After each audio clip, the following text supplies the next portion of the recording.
ಓಂ ಶಾಂತಿ. ಇಂದಿನ ದಿನಾಂಕ 3/11/2020.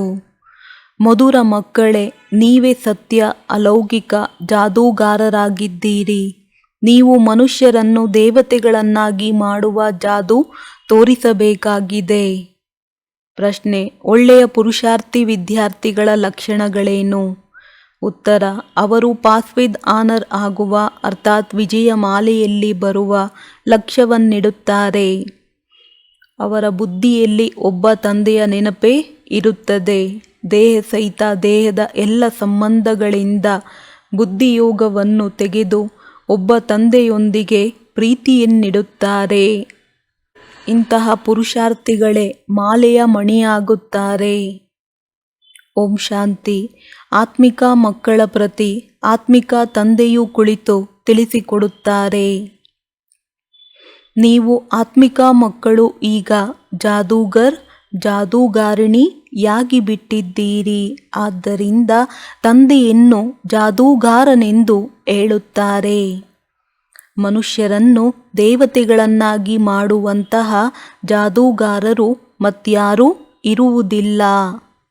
ಇದು ದೊಡ್ಡ ಜಾದೂವಾಗಿದೆಯಲ್ಲವೇ? ಎಷ್ಟು ದೊಡ್ಡ ಸಂಪಾದನೆ ಮಾಡಿಕೊಳ್ಳುವ ಮಾರ್ಗವನ್ನು ತಿಳಿಸುತ್ತೀರಿ. ಶಾಲೆಯಲ್ಲಿ ಶಿಕ್ಷಕರೂ ಸಹ ಸಂಪಾದನೆ ಮಾಡುವುದನ್ನು ಕಲಿಸುತ್ತಾರೆ. ವಿದ್ಯೆಯು ಸಂಪಾದನೆಯಾಗಿದೆಯಲ್ಲವೇ?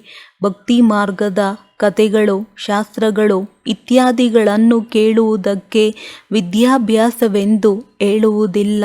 ಅದರಲ್ಲಿ ಯಾವುದೇ ಸಂಪಾದನೆ ಇಲ್ಲ. ಕೇವಲ ಅದರಲ್ಲಿ ಹಣ ಖರ್ಚಾಗುತ್ತದೆ. ತಂದೆಯು ತಿಳಿಸುತ್ತಾರೆ, ಭಕ್ತಿ ಮಾರ್ಗದಲ್ಲಿ ಚಿತ್ರಗಳನ್ನು ಮಾಡಿಸುತ್ತಾ, ಮಂದಿರಗಳನ್ನು ಕಟ್ಟಿಸುತ್ತಾ, ಭಕ್ತಿ ಮಾಡುತ್ತಾ ಮಾಡುತ್ತಾ ನೀವು ಎಷ್ಟೊಂದು ಹಣವನ್ನು ಖರ್ಚು ಮಾಡಿದ್ದೀರಿ. ಶಿಕ್ಷಕರಾದರೂ ಸಂಪಾದನೆ ಮಾಡಿಸುತ್ತಾರೆ. ಅದರಿಂದ ಜೀವನಾಧಾರವಾಗುತ್ತದೆ. ನೀವು ಮಕ್ಕಳ ವಿದ್ಯೆಯು ಎಷ್ಟು ಶ್ರೇಷ್ಠವಾಗಿದೆ. ಎಲ್ಲರೂ ಓದಬೇಕಾಗಿದೆ. ನೀವು ಮಕ್ಕಳು ಮನುಷ್ಯರಿಂದ ದೇವತೆಗಳನ್ನಾಗಿ ಮಾಡುವವರಾಗಿದ್ದೀರಿ. ಆ ವಿದ್ಯೆಯಿಂದ ಬ್ಯಾರಿಸ್ಟರ್ ಇತ್ಯಾದಿಯಾಗಬಹುದು. ಅದು ಕೇವಲ ಒಂದು ಜನ್ಮಕ್ಕಾಗಿ. ಅಂದ ಮೇಲೆ ಎಷ್ಟೊಂದು ರಾತ್ರಿ ಹಗಲಿನ ವ್ಯತ್ಯಾಸವಿದೆ. ಆದ್ದರಿಂದ ನೀವಾತ್ಮಗಳಿಗೆ ಶುದ್ಧ ನಶೆ ಇರಬೇಕು. ಇದು ಗುಪ್ತ ನಶೆಯಾಗಿದೆ. ಬೇಹಿದ್ದಿನ ತಂದೆಯದು ಚಮತ್ಕಾರವಾಗಿದೆ. ಇದು ಎಂತಹ ಆತ್ಮಿಕ ಜಾದೂ ಆಗಿದೆ. ಆತ್ಮವನ್ನು ನೆನಪು ಮಾಡುತ್ತಾ ಮಾಡುತ್ತಾ ಸತೋಪ್ರಧಾನರಾಗಿ ಬಿಡಬೇಕಾಗಿದೆ. ಹೇಗೆ ಸನ್ಯಾಸಿಗಳು ಹೇಳುತ್ತಾರಲ್ಲವೇ, ನೀವು ತನ್ನನ್ನು ನಾನು ಕೋಣ ಆಗಿದ್ದೇನೆ ಎಂದು ತಿಳಿಯಿರಿ.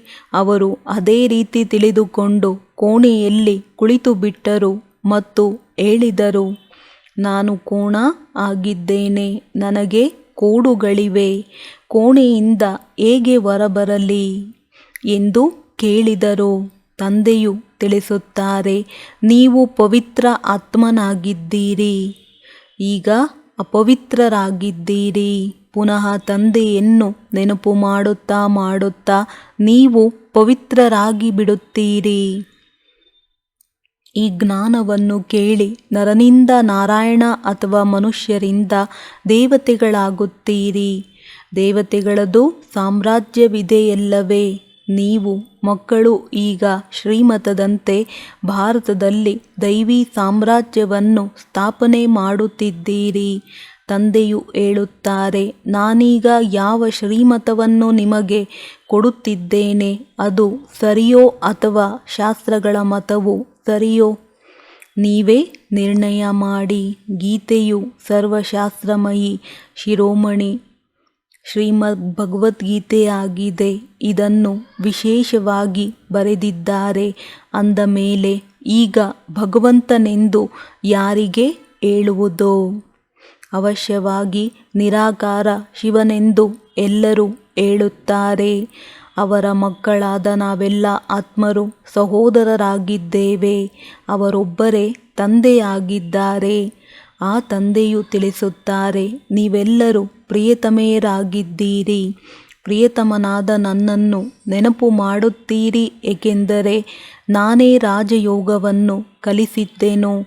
ಇದರಿಂದ ನೀವು ಪ್ರತ್ಯಕ್ಷವಾಗಿ ನರನಿಂದ ನಾರಾಯಣರಾಗುತ್ತೀರಿ. ನಾವು ಸತ್ಯನಾರಾಯಣನ ಕಥೆಯನ್ನು ಕೇಳುತ್ತೇವೆಂದು ಅವರು ಹೇಳಿಬಿಡುತ್ತಾರೆ. ಆದರೆ ಇದರಿಂದ ನಾವು ನರನಿಂದ ನಾರಾಯಣರಾಗುತ್ತೇವೆ ಎಂಬುದನ್ನು ತಿಳಿದುಕೊಳ್ಳುತ್ತಾರೆಯೇ? ತಂದೆಯು ನೀವಾತ್ಮರಿಗೆ ಜ್ಞಾನದ ಮೂರನೇ ನೇತ್ರವನ್ನು ಕೊಡುತ್ತಾರೆ. ಇದರಿಂದ ಆತ್ಮವು ಎಲ್ಲವನ್ನು ಅರಿತುಕೊಳ್ಳುತ್ತದೆ. ಶರೀರವಿಲ್ಲದೆ ಆತ್ಮವು ಮಾತನಾಡಲು ಸಾಧ್ಯವಿಲ್ಲ. ಆತ್ಮಗಳ ನಿವಾಸ ಸ್ಥಾನಕ್ಕೆ ನಿರ್ವಾಣಧಾಮವೆಂದು ಹೇಳಲಾಗುತ್ತದೆ.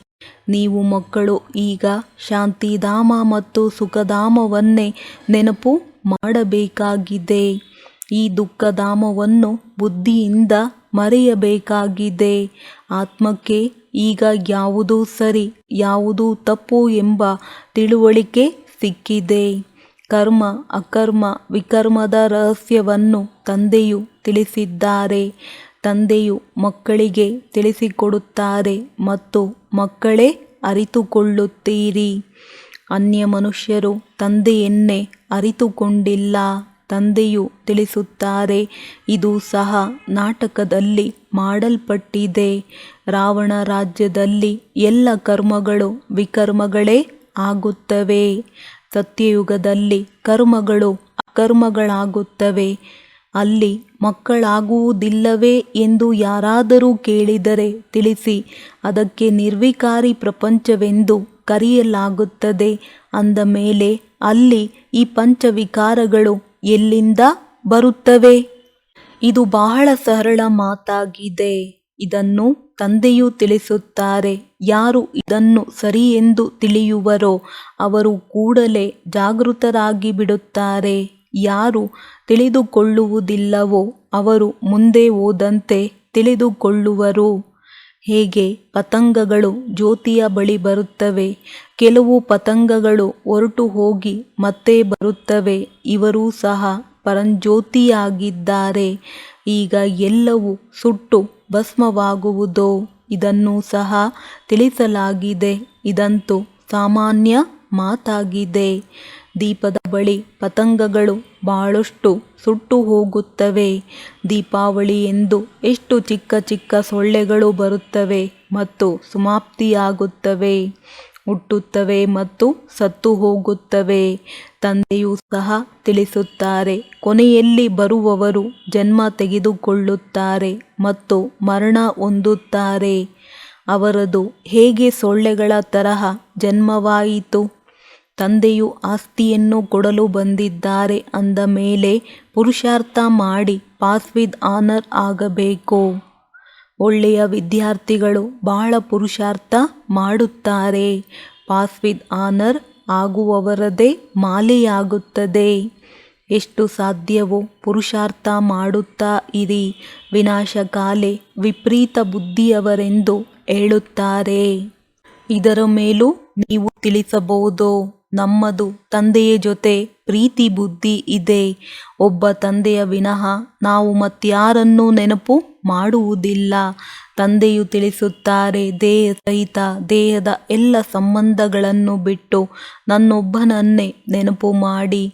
ಏ ದುಃಖಹರ್ತ ಸುಖಕರ್ತ ಎಂದು ನೀವು ಭಕ್ತಿ ಮಾರ್ಗದಲ್ಲಿ ಬಹಳ ನೆನಪು ಮಾಡುತ್ತಾ ಬಂದಿದ್ದೀರಿ ಅಂದಾಗ ತಂದೆಯು ಅವಶ್ಯವಾಗಿ ಸುಖ ಕೊಡುವವರಾಗಿದ್ದಾರಲ್ಲವೇ? ಸ್ವರ್ಗಕ್ಕೆ ಸುಖಧಾಮವೆಂದು ಹೇಳಲಾಗುತ್ತದೆ. ತಂದೆಯು ತಿಳಿಸುತ್ತಾರೆ, ನಾನು ಪಾವನರನ್ನಾಗಿ ಮಾಡುವುದಕ್ಕಾಗಿಯೇ ಬಂದಿದ್ದೇನೆ. ಯಾವ ಮಕ್ಕಳು ಕಾಮಚಿತೆಯನ್ನೇರಿ ಭಸ್ಮವಾಗಿದ್ದಾರೆಯೋ ಅವರ ಮೇಲೆ ನಾನು ಬಂದು ಜ್ಞಾನದ ಮಳೆ ಸುರಿಸುತ್ತೇನೆ. ನೀವು ಮಕ್ಕಳಿಗೆ ಯೋಗವನ್ನು ಕಲಿಸುತ್ತೇನೆ. ತಂದೆಯನ್ನು ನೆನಪು ಮಾಡಿದರೆ ವಿಕರ್ಮಗಳು ವಿನಾಶವಾಗುತ್ತವೆ ಮತ್ತು ನೀವು ಫರಿಸ್ತಾನದ ಮಾಲೀಕರಾಗಿ ಬಿಡುವಿರಿ. ಅಂದಾಗ ನೀವೂ ಸಹ ಜಾದೂಗಾರರಾದಿರಿ. ನಮ್ಮದು ಇದು ಸತ್ಯವಾದ ಜಾದೂಗಾರಿಯಾಗಿದೆ. ಎಂದು ಮಕ್ಕಳಿಗೆ ನಶೆ ಇರಬೇಕು. ಕೆಲವರು ಬಹಳ ಒಳ್ಳೆಯ ಬುದ್ಧಿವಂತ ಜಾದೂಗಾರರಿರುತ್ತಾರೆ. ಜಾದೂ ಮಾಡಿ ಏನೇನೋ ವಸ್ತುಗಳನ್ನು ಹೊರತೆಗೆಯುತ್ತಾರೆ. ಆದರೆ ಈ ಜಾದೂಗಾರಿಯು ಅಲೌಕಿಕವಾಗಿದೆ. ಅರ್ಥಾತ್ ಇದನ್ನು ಒಬ್ಬ ತಂದೆಯ ವಿನಃ ಮತ್ಯಾರೂ ಕಲಿಸಲು ಸಾಧ್ಯವಿಲ್ಲ. ನಾವು ಮನುಷ್ಯರಿಂದ ದೇವತೆಗಳಾಗುತ್ತಿದ್ದೇವೆಂದು ನಿಮಗೆ ತಿಳಿದಿದೆ. ಈ ಶಿಕ್ಷಣವೇ ಹೊಸ ಪ್ರಪಂಚಕ್ಕಾಗಿ ಇದೆ. ಅದಕ್ಕೆ ಸತ್ಯಯುಗ ಹೊಸ ಪ್ರಪಂಚವೆಂದು ಹೇಳಲಾಗುತ್ತದೆ. ನೀವೀಗ ಸಂಗಮ ಯುಗದಲ್ಲಿದ್ದೀರಿ. ಈ ಪುರುಷೋತ್ತಮ ಸಂಗಮ ಯುಗವು ಯಾರಿಗೂ ತಿಳಿದಿಲ್ಲ. ನೀವು ಎಷ್ಟು ಉತ್ತಮ ಪುರುಷರಾಗಿದ್ದೀರಿ. ತಂದೆಯು ಆತ್ಮಗಳಿಗೆ ತಿಳಿಸುತ್ತಾರೆ. ತರಗತಿಯಲ್ಲಿಯೂ ನೀವು ಬ್ರಾಹ್ಮಣಿಯರು ಕುಳಿತುಕೊಂಡಾಗ ಮೊಟ್ಟ ಮೊದಲಿಗೆ ಸಾವಧಾನ ನೀಡುವುದು ನಿಮ್ಮ ಕರ್ತವ್ಯವಾಗಿದೆ.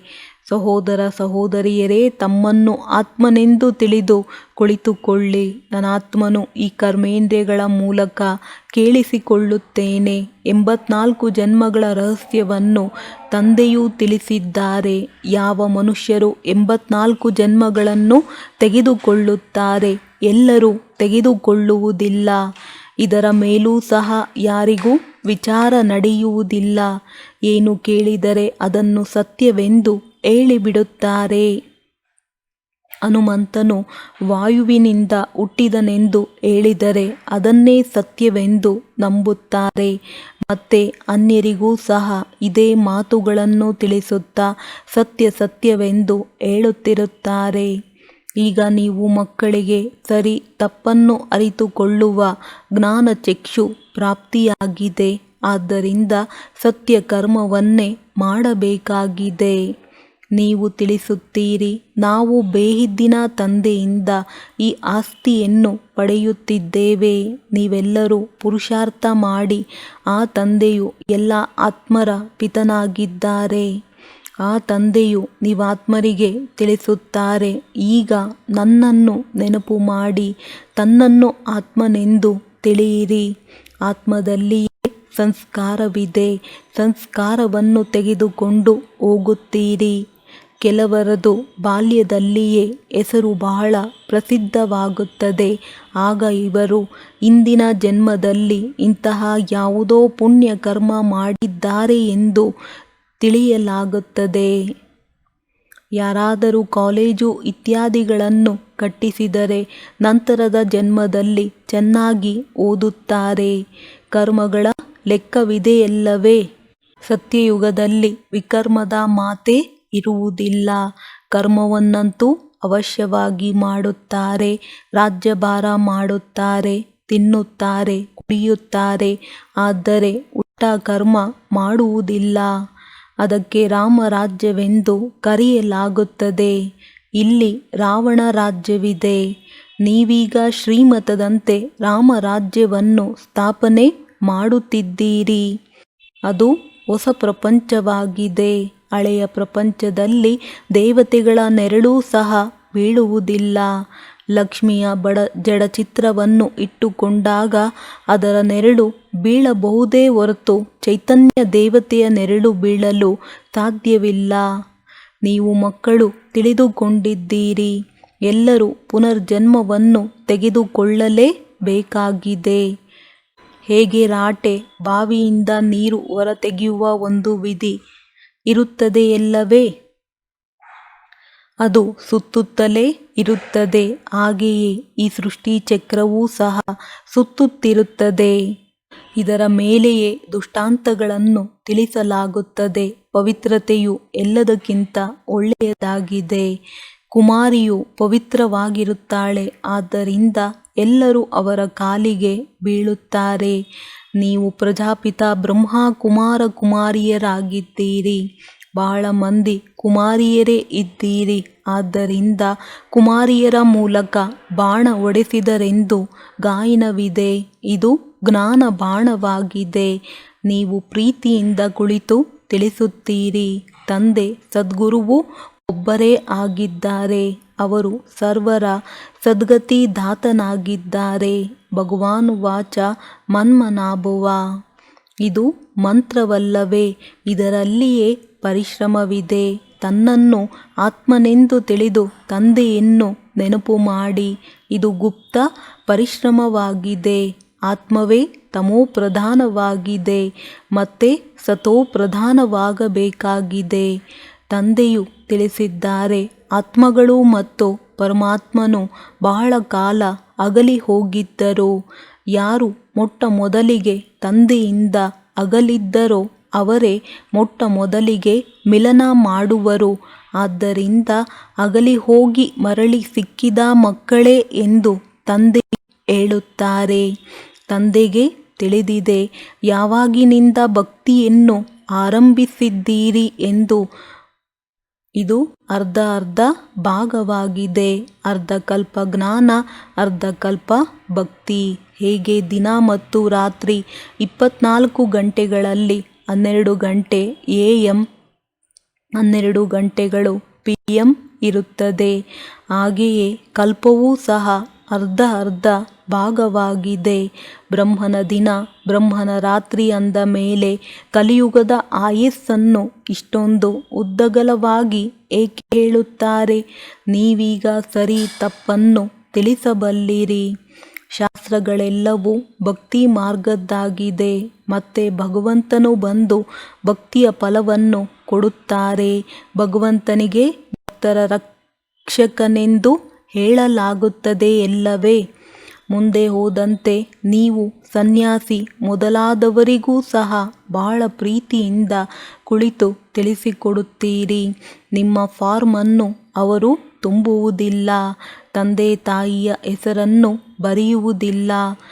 ಕೆಲವರು ತಿಳಿಸುತ್ತಾರೆ, ಏಕೆ ಸನ್ಯಾಸ ಮಾಡಿದ್ದೀರಿ?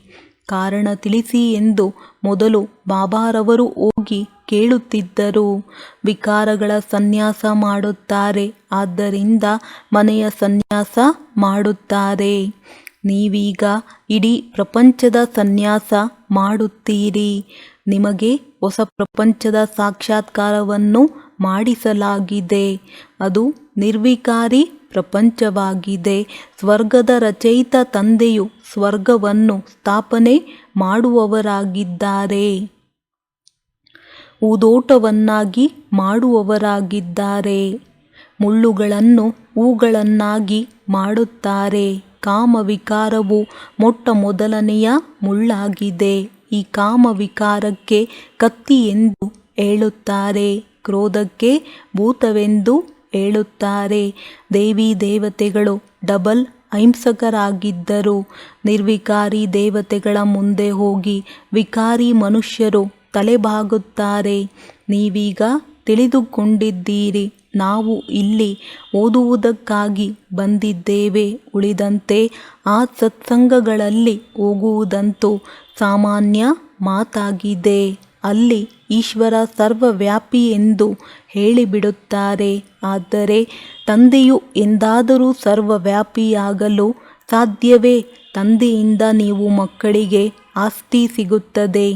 ತಂದೆಯು ಬಂದು ಹಳೆಯ ಪ್ರಪಂಚವನ್ನು ಹೊಸ ಪ್ರಪಂಚ ಸ್ವರ್ಗವನ್ನಾಗಿ ಮಾಡುತ್ತಾರೆ. ಕೆಲವರಂತೂ ನರಕವನ್ನು ನರಕವೆಂದು ಒಪ್ಪುವುದೇ ಇಲ್ಲ. ಸಾಹುಕಾರರು ತಿಳಿದುಕೊಳ್ಳುತ್ತಾರೆ, ಸ್ವರ್ಗದಲ್ಲಿ ಏನಿದೆ? ನಮ್ಮ ಬಳಿಯಂತೂ ಹಣ, ಅಂತಸ್ತು, ಮೆಹಲು, ವಿಮಾನ ಇತ್ಯಾದಿಗಳೆಲ್ಲವೂ ಇದೆ. ನಮಗಾಗಿ ಇದೇ ಸ್ವರ್ಗವಾಗಿದೆ.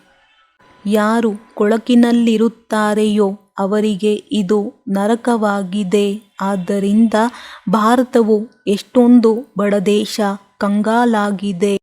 ಈ ಚರಿತ್ರೆ ಭೂಗೋಳವು ಪುನಃ ಪುನರಾವರ್ತನೆಯಾಗುವುದು. ತಂದೆಯು ನಮ್ಮನ್ನು ಪುನಃ ಡಬಲ್ ಕಿರೀಟಧಾರಿಗಳನ್ನಾಗಿ ಮಾಡುತ್ತಾರೆಂದು ನಿಮಗೆ ನಶೆ ಇರಬೇಕು. ಭೂತ, ಭವಿಷ್ಯತ್, ವರ್ತಮಾನವನ್ನು ಅರಿತುಕೊಂಡಿದ್ದೀರಿ. ಸತ್ಯ ತ್ರೇತಾಯುಗದ ಕಥೆಯನ್ನು ತಂದೆಯು ತಿಳಿಸಿದ್ದಾರೆ. ನಂತರ ಮಧ್ಯದಲ್ಲಿ ನಾವು ಕೆಳಗಿಳಿಯುತ್ತೇವೆ. ವಾಮ ಮಾರ್ಗವು ವಿಕಾರಿ ಮಾರ್ಗವಾಗಿದೆ. ಈಗ ಪುನಃ ತಂದೆಯು ಬಂದಿದ್ದಾರೆ. ನೀವು ತಮ್ಮನ್ನು ಸ್ವದರ್ಶನ ಚಕ್ರಧಾರಿ ಎಂದು ತಿಳಿಯುತ್ತೀರಿ. ಚಕ್ರವನ್ನು ತಿರುಗಿಸಿ, ಇದರಿಂದ ತಲೆ ಕತ್ತರಿಸುತ್ತೀರಿ ಎಂದಲ್ಲ. ಕೃಷ್ಣನಿಗೆ ಚಕ್ರವನ್ನು ತೋರಿಸಿ ಕೃಷ್ಣನು ರಾಕ್ಷಸರನ್ನು ಚಕ್ರದಿಂದ ಕೊಂದನೆಂದು ಹೇಳುತ್ತಾರೆ. ಆದರೆ ಇದು ಸಾಧ್ಯವಿಲ್ಲ. ನೀವು ತಿಳಿದುಕೊಳ್ಳುತ್ತೀರಿ, ನಾವು ಬ್ರಾಹ್ಮಣರು ಸ್ವದರ್ಶನ ಚಕ್ರಧಾರಿಗಳಾಗಿದ್ದೇವೆ. ನಮಗೆ ಸೃಷ್ಟಿಯ ಆದಿ ಮಧ್ಯ ಅಂತ್ಯದ ಜ್ಞಾನವಿದೆ. ಸತ್ಯಯುಗದಲ್ಲಿ ದೇವತೆಗಳಿಗಂತೂ ಈ ಜ್ಞಾನವಿರುವುದಿಲ್ಲ. ಅಲ್ಲಿ ಸದ್ಗತಿ ಇರುತ್ತದೆ. ಆದ್ದರಿಂದ ಅದಕ್ಕೆ ದಿನವೆಂದು ಹೇಳಲಾಗುತ್ತದೆ. ರಾತ್ರಿಯಲ್ಲಿಯೇ ಕಷ್ಟವಾಗುತ್ತದೆ. ಭಕ್ತಿಯಲ್ಲಿ ದರ್ಶನಕ್ಕಾಗಿ ಎಷ್ಟೊಂದು ಹಠಯೋಗ ಇತ್ಯಾದಿಗಳನ್ನು ಮಾಡುತ್ತಾರೆ. ನೌದಾ ಭಕ್ತಿ ಮಾಡುವವರು ಪ್ರಾಣ ತ್ಯಾಗ ಮಾಡುವುದಕ್ಕೂ ತಯಾರಾಗಿ ಬಿಡುತ್ತಾರೆ. ಆದ್ದರಿಂದ ಸಾಕ್ಷಾತ್ಕಾರವಾಗುತ್ತದೆ. ರಾಮ ಅನುಸಾರ ಅಲ್ಪಕಾಲಕ್ಕಾಗಿ ಅವರ ಇಚ್ಛೆಯು ಪೂರ್ಣವಾಗುತ್ತದೆ. ಬಾಕಿ ಈಶ್ವರನು ಏನನ್ನೂ ಮಾಡುವುದಿಲ್ಲ. ಅರ್ಧಕಲ್ಪ ಭಕ್ತಿಯ ಪಾತ್ರವು ನಡೆಯುತ್ತದೆ. ಒಳ್ಳೆಯದು. ಮಧುರಾತಿ ಮಧುರ ಅಗಲಿ ಹೋಗಿ ಮರಳಿ ಸಿಕ್ಕಿರುವ ಮಕ್ಕಳ ಪ್ರತಿ ಮಾತ್ಪಿತಾ ಬಾಪ್ ದಾದಾರವರ ನೆನಪು, ಪ್ರೀತಿ ಹಾಗೂ ಸುಪ್ರಭಾತ. ಆತ್ಮಿಕ ಮಕ್ಕಳಿಗೆ ಆತ್ಮಿಕ ತಂದೆಯ ನಮಸ್ತೆ. ಧಾರಣೆಗಾಗಿ ಮುಖ್ಯ ಸಾರ. ಇದೇ ಆತ್ಮಿಕ ನಶೆಯಲ್ಲಿರಿ. ತಂದೆಯು ನಮ್ಮನ್ನು ಡಬಲ್ ಕಿರೀಟಧಾರಿಗಳನ್ನಾಗಿ ಮಾಡುತ್ತಿದ್ದಾರೆ. ನಾವು ಸ್ವದರ್ಶನ ಚಕ್ರಧಾರಿ ಬ್ರಾಹ್ಮಣರಾಗಿದ್ದೇವೆ. ಭೂತ, ಭವಿಷ್ಯತ್, ವರ್ತಮಾನದ ಜ್ಞಾನವನ್ನು ಬುದ್ಧಿಯಲ್ಲಿಟ್ಟುಕೊಂಡು ನಡೆಯಬೇಕಾಗಿದೆ. ಪಾಸ್ ವಿದ್ ಆನರ್ ಆಗಲು ತಂದೆಯೊಂದಿಗೆ ಸತ್ಯವಾದ ಪ್ರೀತಿಯನ್ನಿಟ್ಟುಕೊಳ್ಳಬೇಕು. ತಂದೆಯನ್ನು ನೆನಪು ಮಾಡುವ ಗುಪ್ತ ಪರಿಶ್ರಮ ಪಡಬೇಕಾಗಿದೆ. ವರದಾನ: ಸರ್ವ ಗುಣಗಳ ಅನುಭವಗಳ ಮುಖಾಂತರ ತಂದೆಯನ್ನು ಪ್ರತ್ಯಕ್ಷ ಮಾಡುವಂತಹ ಅನುಭವಿ ಮೂರ್ತಿ ಭವ. ತಂದೆಯ ಗುಣಗಳ ಗಾಯನ ಏನು ಮಾಡುವಿರಿ? ಆ ಸರ್ವ ಗುಣಗಳ ಅನುಭವಿಗಳಾಗಿ. ಹೇಗೆ ತಂದೆ ಆನಂದ ಸಾಗರ ಆಗಿದ್ದಾರೆ ಅಂದಾಗ ಅದೇ ಆನಂದದ ಸಾಗರನ ಅಲೆಯಲ್ಲಿ ಈಜಾಡುತ್ತೀರಿ. ಯಾರೇ ಸಂಪರ್ಕದಲ್ಲಿ ಬಂದರೂ ಸಹ ಅವರನ್ನು ಆನಂದ, ಪ್ರೇಮ, ಸುಖ ಎಲ್ಲ ಗುಣಗಳ ಅನುಭೂತಿಯನ್ನು ಮಾಡಿಸಿ. ಆ ರೀತಿ ಸರ್ವ ಗುಣಗಳ ಅನುಭವಿ ಮೂರ್ತಿಗಳಾಗಿ. ಆಗ ತಮ್ಮ ಮುಖಾಂತರ ತಂದೆಯ ಮುಖ ಪ್ರತ್ಯಕ್ಷವಾಗಬೇಕು. ಏಕೆಂದರೆ ತಾವು ಮಹಾನ್ ಆತ್ಮರೇ. ಪರಮ ಆತ್ಮನನ್ನು ತಮ್ಮ ಅನುಭವಿ ಮೂರ್ತಿಗಳಿಂದ ಪ್ರತ್ಯಕ್ಷ ಮಾಡಿಸಲು ಸಾಧ್ಯ. ಸ್ಲೋಗನ್: ಕಾರಣವನ್ನು ನಿವಾರಣೆಯಲ್ಲಿ ಪರಿವರ್ತನೆ ಮಾಡಿ ಅಶುಭ ಮಾತನ್ನು ಸಹ ಶುಭ ಮಾಡಿ ತೆಗೆದುಕೊಳ್ಳಿ. ಒಳ್ಳೆಯದು. ಓಂ ಶಾಂತಿ.